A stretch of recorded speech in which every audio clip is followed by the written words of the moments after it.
So we're going to start module number 2, talking about pregnancy. We're going to be dealing with obstetric emergencies, emergency childbirth, neonate care, and resuscitation. Let's start off with talking about obstetric emergencies. Let's talk about eclampsia and preeclampsia. They don't occur prior to 20 weeks of this gestation. Eclampsia and preeclampsia may occur up to 1 month postpartum and sometimes may as go as 2 months postpartum. A third of the cases are after birth, and 50% happen after 48 hours after birth.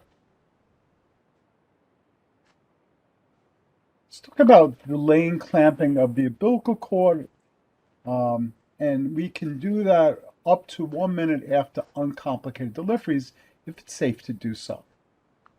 Let's talk about the principles of that. The principle of the laying clamping of the cord is to boost the neonate blood supply, particularly the iron and the hemoglobin.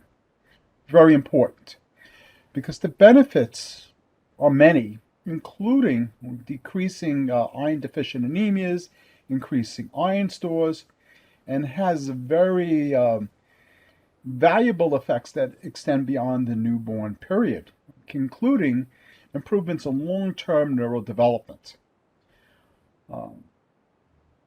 Preemies are not considered complicated unless vitals and APGAR are abnormal, and high-risk births are considered complicated. Let's talk about prolapse cord. With prolapse cord, we want to place the mother in the knee to chest position. We encourage the mother not to push. It's a condition now called shoulder dystocia, or wedge shoulders, which may be new for some of you. We want to encourage the mother not to push. We want to put the mother in the knee to chest position, and this may require having 2 providers assist the mother to maintain a hyperflex position of the legs called the McRoberts maneuver. I want to point out that we're going to be showing a video in a little while that illustrates the use of the McRoberts maneuver. With this situation, we want to place the mother in a Trendelenburg position or place the head at the bed lower than the legs. Apply firm, steady suprapubic pressure, avoiding fundal pressure, as that would worsen the condition. If these maneuvers fail to deliver the neonate, reposition the mother on her hands and her knees and guide the head downward to aid in delivery of the upper shoulders. Let's talk a little bit about miscarriage, okay? Miscarriage usually occurs at less than 20 weeks of gestation. We want to begin resuscitative efforts of the neonate if the gestational period is unknown. I also want to talk a little bit about the shoulder dystocia, and there's something called the turtle signs, which you're going to see in a little while in the video that we're going to show you, where the head retracts back into the vagina, much like a head of a turtle goes back into the shell, and that's an indication for that shoulder dystocia. So that's something to look at. Couple points that I like to bring out: it is no longer suggested to perform aggressive suction of the neonate when meconium is present, and don't aggressively suction the premature neonate. The reason for that is that it can cause some hypoxia in the baby, bradycardia, and undue stress on the neonate. So now I'm going to show you that video showing the McRoberts maneuver and the shoulder dystocia, and also look at the illustration that they give you in the turtle effect.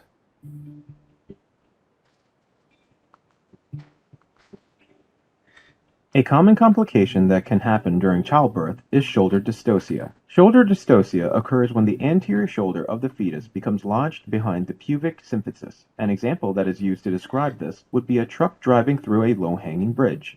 The front of the truck represents the baby's head, the cab represents the baby's shoulders, and the bridge represents the pubic symphysis. If we were to force the truck through the low-hanging bridge, there would be damage to either the truck, bridge, or both.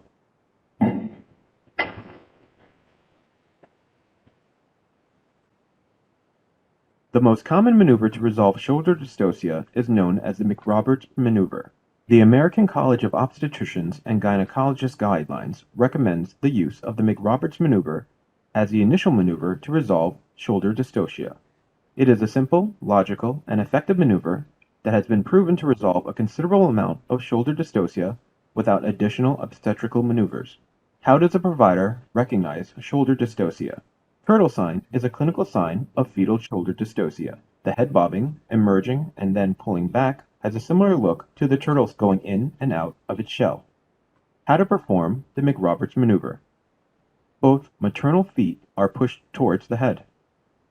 This action results in hyperflexion of the hips and knees. This adjustment will cause some displacement, allowing the shoulder of the unborn patient to move from the pubic symphysis to facilitate delivery. Suprapubic pressure.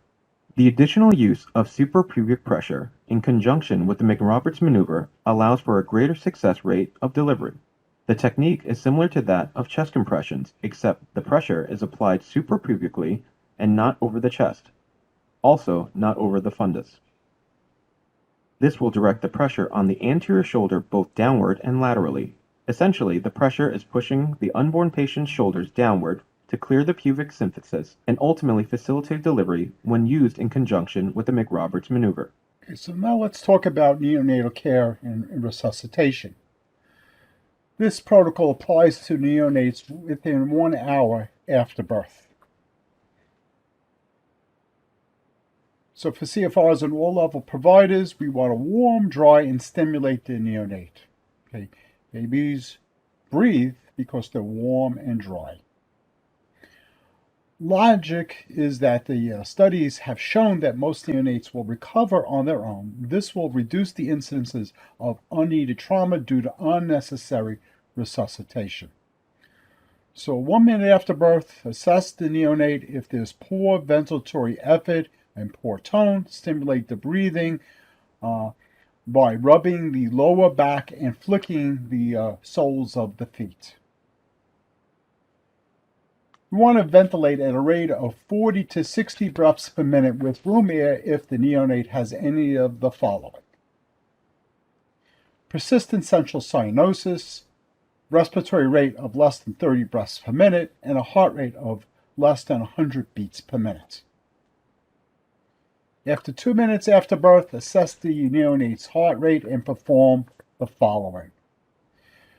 For a heart rate of greater than 100 beats per minute and the newborn has good respiratory effort, continue with supportive care. The heart rate is between 60 and 100 beats per minute or there is poor respiratory effort, continue your ventilations.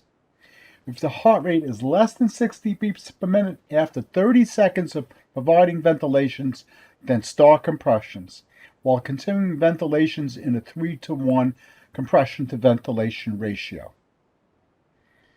Reassess the neonate every minute and perform the following.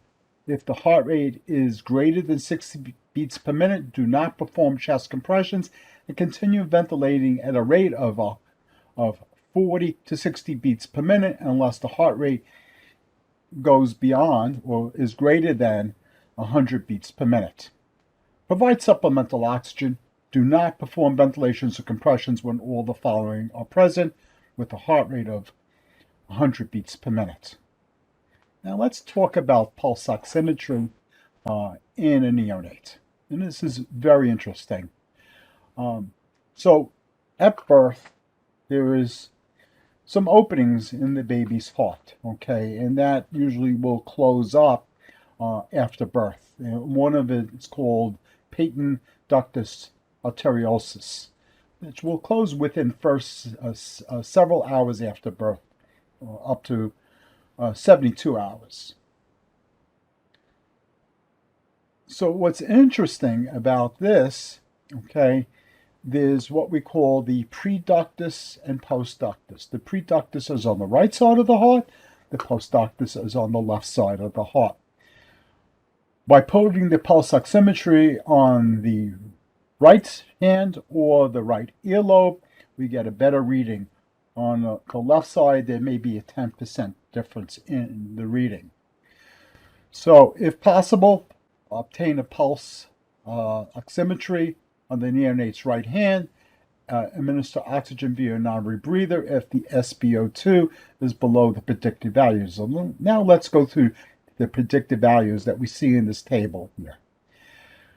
So 1 minute after birth, we would expect to see an SpO2 of 60 to 65%. 2 minutes after birth, 65 to 70%. 3 minutes after birth, 70 to 75%. Let's go to 5 minutes after birth. We see that it goes higher, and then so on and so forth. At 10 minutes after birth, we see that it goes up to 85 to 95%. So again, with time, it gradually increases, and those are the predicted values. The heart rate of a neonate is best assessed at the abdomen or the umbilical stump. Okay. So let's now talk about severe sepsis and septic shock in the adults and the pediatric patient. This protocol is for patients with systemic inflammatory response due to presumed infection, for example, sepsis. Patients with shock due to other specific reasons, such as trauma, cardiac dysrhythmias, anaphylaxis, should be treated accordingly in those protocols. The adult and pediatric patients are considered to be severely septic or in septic shock if they have any of the following criteria: presumed infection and any of the following clinical abnormalities. And let's take a look at this table. Some of the abnormal vital signs: heart rate greater than 100, and with the pediatric patient, it's age dependent. The respiratory rate is greater than 20 breaths per minute, or the end tidal CO2 is less than 30 millimeters of mercury. And again, on a pediatric patient, high respiratory rate depending on their age. The systolic blood pressure is less than 90 millimeters of mercury, or the medium arterial pressure. The mean arterial pressure is less than 65 millimeters of mercury.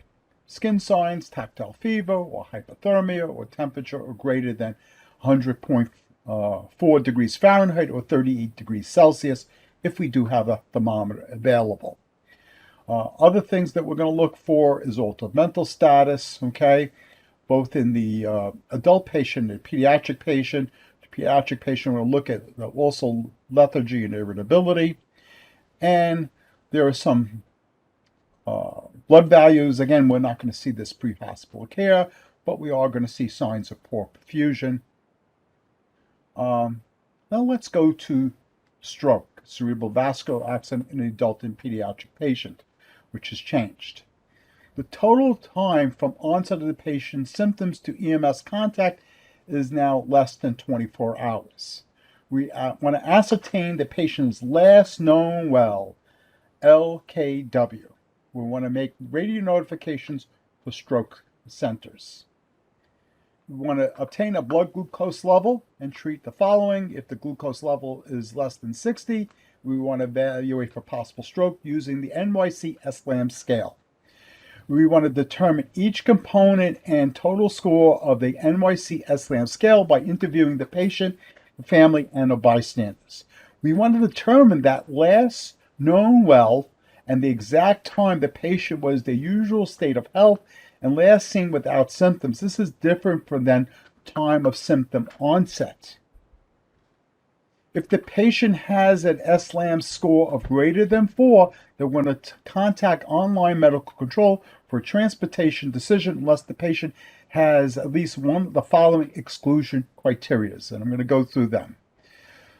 With a total time of onset of patient symptoms, the EMS contact is more than 24 hours. The patient is in a wheelchair or bedbound. Seizure is a cause of the patient's neurological symptoms. Loss of consciousness. Trauma is a cause of the patient's neurological symptoms, or your transport time to a thrombectomy stroke center is greater than 30 minutes. Decompression sickness for the adult and pediatric patients. You want to transport patients with any of the following signs and symptoms of decompression symptoms after diving and the companion diver to the closest hyperbaric center. And again, see Appendix H for the specialty care symptoms. facility, specialty care facility, sorry. There's no need to call online medical control for this. So let's take a look at some of the signs that we're going to see in decompression sickness. Neurologic signs: abnormal gait, dizziness, extremity weakness and numbness, cardiac and respiratory signs, chest pains, difficulty breathing, hypoxia, GI signs or gastrointestinal signs, abdominal pain, nausea, and vomiting. Some musculoskeletal symptoms that we're going to see is joint, muscle pain, painful range of motion, and we also, skin signs that we may see is rashes or itching. So what we want to do in decompression sicknesses is transport the patients as determined by the general operating procedure to the closest appropriate hyperbaric center. Very important, we want to bring the patient's dive computer, dive watch, or dive log if available. And very often professional divers will have a dive computer or dive watch with them. If possible, obtain the following information regarding the time. The specific information for the dive, including the maximum depth of the dive, the total time spent underwater, how much time they spent at bottom at what depth, and the total time to ascension coming up to the surface. Some key points, okay, we want to know if they use mixed gases during the dive, okay, that has relevance. Any improvement of symptoms since the ascension back to the surface, and the time since the last dive was completed, and also very important, any air travel history since that last dive, okay, because that has an effect as well. Finally, an overdose protocol. So let's talk about this briefly. And this is right before we end module 1. So for CFR levels in all level providers, because CFRs are BLS as well, if we have an opioid overdose and it's suspected and the patient's respiratory rate is inadequate. So how does that differ from before? Before we actually put a number on it, right? And there's more to respiratory insufficiency than just a number, right? We don't just sit there and look and count and go, oh, it's 8. We should give Narcan, or it's 10, we shouldn't give Narcan. That's not a really good way of approaching a patient. What we want you to consider is your clinical judgment. So when you walk up to a patient, looking at the depth of them breathing and the frequency of their breathing is much more important. So that's wrapped into this protocol. So it's a minor change, but it's an important change to say that when you have a patient who you think is having an opioid overdose, assessing them with your clinical judgment and saying their respiratory rate or their effort is inadequate. And this would be the appropriate time to give Narcan or naloxone. So the doses have not changed, right? The doses are still there in the protocol, but our thinking needs to be a little bit more wide than just a number. Has to be a little bit more than that.